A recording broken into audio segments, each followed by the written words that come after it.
posterior portion of the lower body, what we're going to first do is bring up the foot like this. So we're going to perform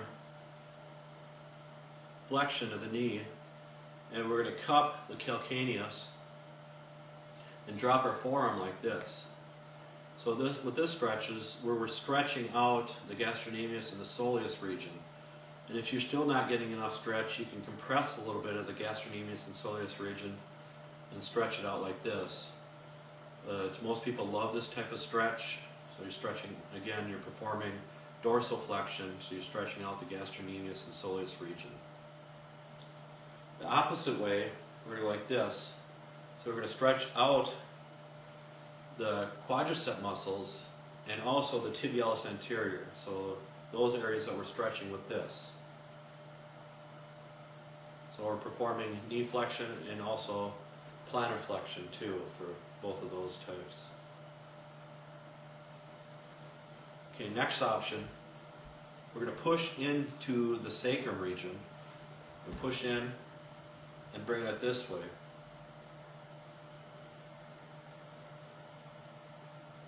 Or push it in and bring it this way then too. So this is getting the gluteus and the piriformis region when you're stretching it out. Like this, back and forth. So you do an internal and external rotation. Another option, thigh extension or leg extension. So we're just going to bring it up like this. So just compress your elbow in right in the center of the gluteal region, not on the sacrum at all, so no bony areas, and not on the greater trochanter.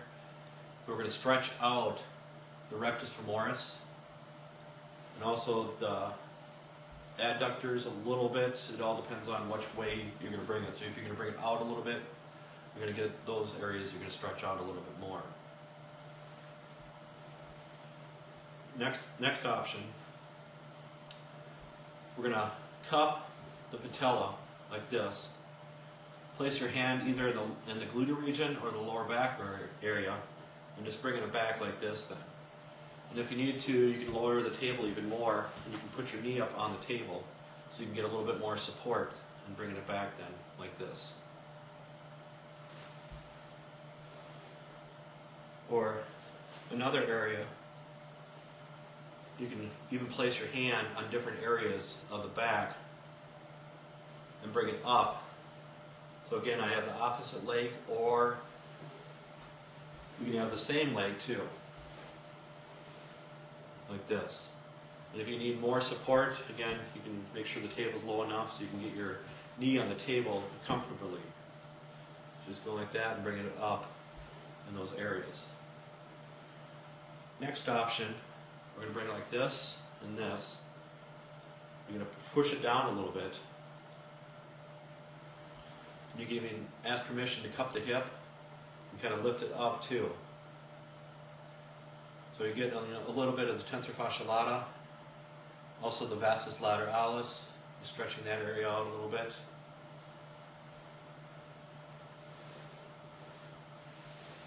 Or another option for like the lower back and the quadratus laborum muscle here. You're going to ask permission to cup the hip, of course. Cup, like this. You're going to lift up and then push down at the same time. So again, you cup, lift up at the same time. So you're kind of twisting this area is what you're doing for lower back problems. And most people love the stretch for lower back areas. And another one for like the gluteus, the piriformis area, you're going to interlock like this and just compress right here in the gluteal region. It's more of a compression stretch, but those are considered stretches too, so it's just a different option. And also you can perform it in the lower back area too. It's a great stretch. Okay, next one. Remember how we brought it out like this and pushed in here? But then you can push into the lumbar vertebrae area. So you don't want to push straight down because of the kidneys. We're just going to push into the quadratus laborum and just give a little stretch this way.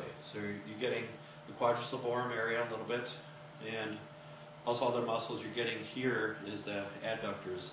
You're kind of stretching out in this kind of position then.